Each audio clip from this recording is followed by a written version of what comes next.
Film ini mengisahkan tentang upaya balas dendam oleh seorang pemuda remaja bernama Hu Fei terhadap sekelompok orang jahat yang telah membunuh ayahnya, Hu Yidao, demi mencari lokasi harta karun yang terkubur di pegunungan salju. Karena ilmu silatnya yang rendah, dia terpaksa membunuh satu persatu komplotan penjahat itu dengan taktik yang disusun sempurna sejak awal. Daripada penasaran, simak alur ceritanya. Pada zaman dahulu kala, di sebuah gurun salju, terdapat harta karun yang sangat banyak. Rahasia dari harta karun tersimpan di sebuah peti besi. Peti ini dijaga oleh pendekar Hu Yidao yang sangat kuat ilmu silatnya. Hanya Miao Renfeng yang dapat menandinginya. Tian Guinong, seorang raja sebuah wilayah, mengincar peti besi ini untuk menemukan lokasi harta karun. Tetapi dia takut terhadap Hu Yidao yang ilmu silatnya tinggi. Kemudian menyusun strategi mengadu domba Hu Yidao dan Miao Renfeng. Bawahan Tian Guinong membunuh istri Miao Renfeng, melempar kesalahan kepada Hu Yidao dengan menulis surat tantangan yang palsu atas nama Hu Yidao dan mengirimkan surat itu beserta kepala sang istri kepada Miao Renfeng. Miao Renfeng pun mencari Hu Yidao untuk membalas dendam. Terjadi pertarungan sengit, keduanya seimbang dan sama-sama terluka oleh senjata masing-masing. Ternyata senjata mereka telah dibubuhi racun. Keduanya baru sadar mereka telah tertipu, namun terlambat karena racun telah bereaksi dan kemudian muncul 5 orang menghabisi mereka. Keduanya pun tewas. Mereka juga menghabisi semua orang yang berada di kampung Hujia tanpa sisa dan mencari peti besi itu, tapi tidak menemukannya. Ternyata telah dibawa kabur oleh seorang anak kecil. Usaha mereka pun sia-sia. 10 tahun lebih berlalu, tiba-tiba rumor keberadaan peti besi ini kembali muncul. Kali ini jatuh ke tangan sebuah biro ekspedisi. Alhasil, biro ekspedisi ini diserang oleh anak buah kelompok Tian Guinong. Dari pihak Tian Guinong sendiri, terdapat 2 kubu yang saling bersaing untuk mendapatkan peti besi itu.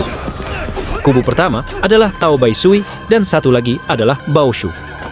Tao Bai Sui mengirim 2 orang, Yinji dan Guiyu. Sedangkan dari pihak Bao Shu mengirim pendekar wanita Qing Wen. Kedua kubu bersaing untuk mendapatkan peti yang dibawa oleh biro perjalanan. Namun ketika mereka berhasil mendapat peti, ternyata peti itu sudah kosong. Menyadari isi peti telah dibawa lari, Guiyu pun segera mengejarnya. Malam harinya, Guiyu menghadap raja. Ternyata dia berhasil mendapatkan gulungan petanya. Tian Guinong merasa senang karena telah berhasil mendapatkan peta harta karun. Tian Guinong pun kembali mengirim 2 kubu bawahannya untuk mengambil harta karun yang ada pada peta itu dan mengatakan barang siapa yang berhasil mendapatkan harta karun itu duluan dan membawakannya ke dia, maka akan mendapat promosi jabatan markis. Kedua kubu pun berangkat, jumlah totalnya 8 orang. Mereka di dunia persilatan dikenal sebagai 8 penjahat. Kubu Tao Bai Sui ada 5 orang, Yinji, Guiyu, Zheng Sanyang, Zhou Yunyang, dan Tao Bai Sui sendiri. Kemudian, kubu Bao Shu ada 3 orang, Bao Shu, Qing Wen, dan kepala pelayan Situa Sai. Mereka berangkat ke lokasi yang dituju, yaitu pegunungan salju Sirase Terbang. Mereka tiba ke sebuah penginapan dan makan malam di sana. Pemilik dan pelayan penginapan menjamu makan malam mereka, dan keceplosan menceritakan bahwa untuk mencari harta karun, peta saja tidak cukup, tapi perlu kunci, dan juga mengatakan bahwa di pegunungan salju Sirase Terbang, ada sirase terbang dari pegunungan salju, tidak ada orang jahat yang akan bisa keluar hidup-hidup dari sana. Mereka memaksa si pemilik penginapan untuk memberikan kunci rahasia yang diperlukan untuk harta karun. Si pemilik menolak, memberitahu dan kemudian dibunuh. Mereka menggeledah seluruh penginapan, saling berlomba menemukannya lebih dulu. Yinji berhasil menemukannya terlebih dahulu. Tapi, siapa sangka Guiyu menusuk Yinji secara mendadak. Yinji mati tanpa perlawanan karena serangan mendadak itu. Dan hal itu dilihat oleh Qing Wen. Di sini kembali flashback cerita tentang kejadian beberapa tahun yang lalu. Saat itu Guiyu hanyalah seorang penambang emas yang tidak bisa ilmu silat dan orang rendahan. Karena kelaparan dan merasa cepat atau lambat akan mati kelaparan, dia pun mencuri emas yang berhasil dia temukan. Usaha dia ketahuan oleh sang bos, dia dihukum dan disiksa. Tapi akhirnya berhasil melarikan diri. Selama proses pelarian diri, dia diselamatkan oleh seorang pendekar wanita, Qing Wen. Wanita cantik ini ternyata telah lama memantau Guiyu dan mengajaknya bergabung dengan ayah angkatnya, Bao Shu. Guiyu yang bergabung dengan Bao Shu dijadikan anak angkat juga oleh Bao Shu dan berlatih ilmu silat selama beberapa tahun. Perkembangannya sangat cepat melebihi ekspektasi. Kemudian Bao Shu mengirim dia ke saingannya, Tao Bai Sui, menjadi mata-mata. Cerita pun kembali ke masa kini. Tidak ketahuan siapa yang membunuh Yinji, Guiyu mengatakan bahwa saat dia menemukannya, sang kakak seperguruan telah mati dibunuh. Bao Shu mengatakan bahwa dia telah menemukan kunci rahasia. Dengan begitu pencarian harta karun akan segera dilakukan. Mereka pun bubar tak peduli dengan pembunuh Yinji lagi.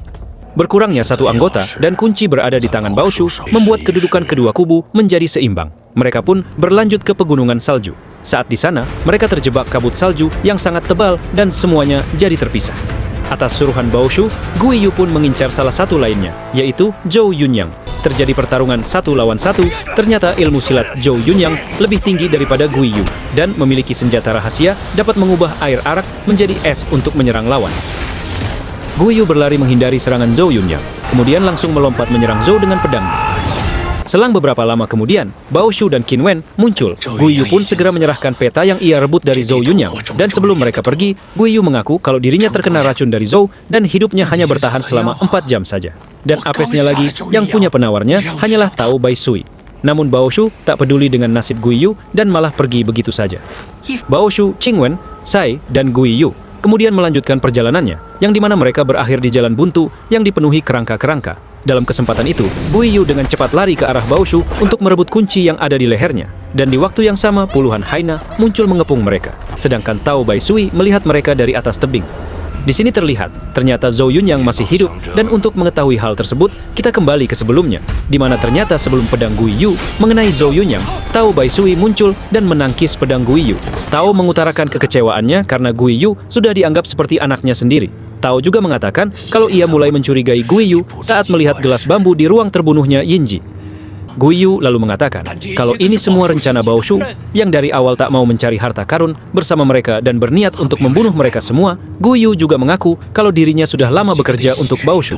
Kemudian, alih-alih membunuh Guiyu, Tao malah meminumkan Guiyu sebuah racun yang membuat Guiyu hanya bisa bertahan hidup selama 4 jam. Dalam waktu itulah, Guiyu diberi kesempatan untuk memberi peta palsu kepada Baoshu dan merebut kuncinya untuk menebus penawar racunnya.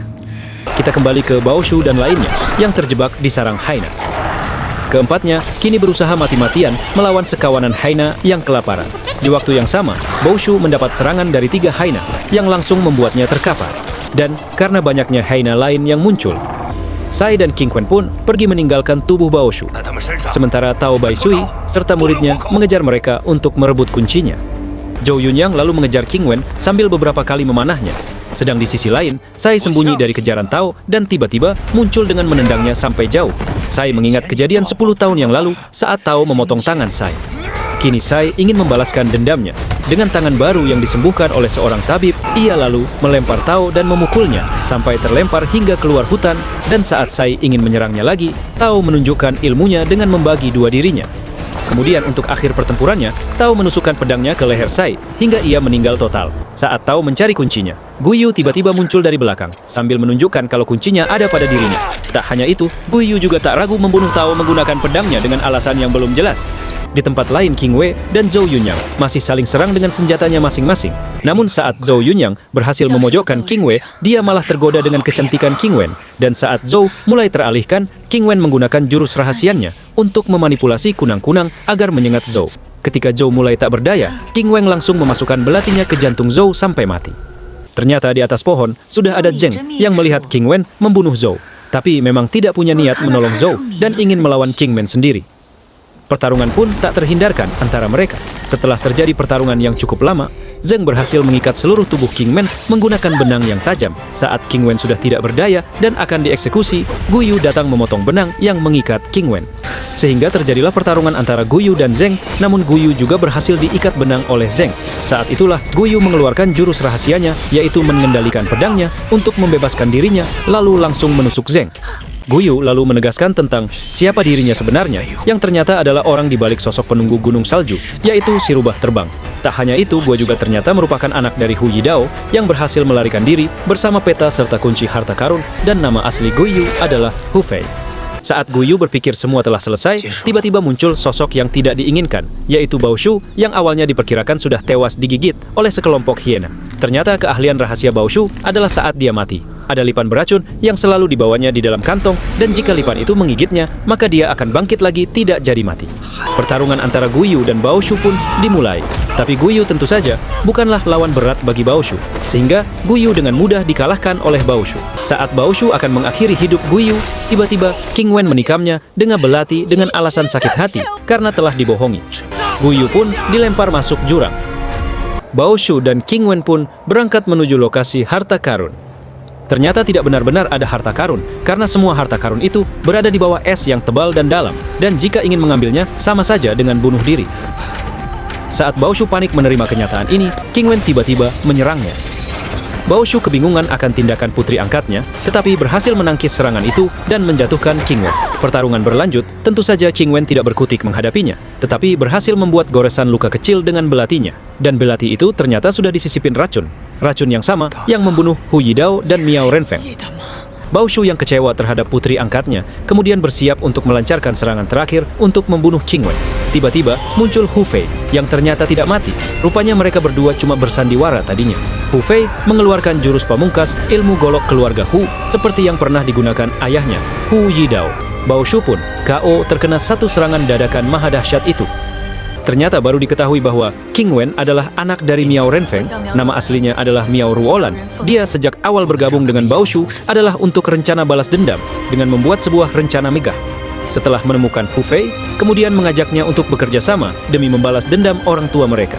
Semua cerita kemunculan peta harta karun dan kunci merupakan rencana megah mereka sedari awal. Guiyu balik ke kediaman Tian Guinong, mengatakan bahwa dia berhasil menemukan harta karun, membawa sebuah kotak harta karun. Sebagai orang yang berhasil kembali dengan membawa harta karun, maka dia diperbolehkan membawa pedang ke dalam ruangan Tian Guinong.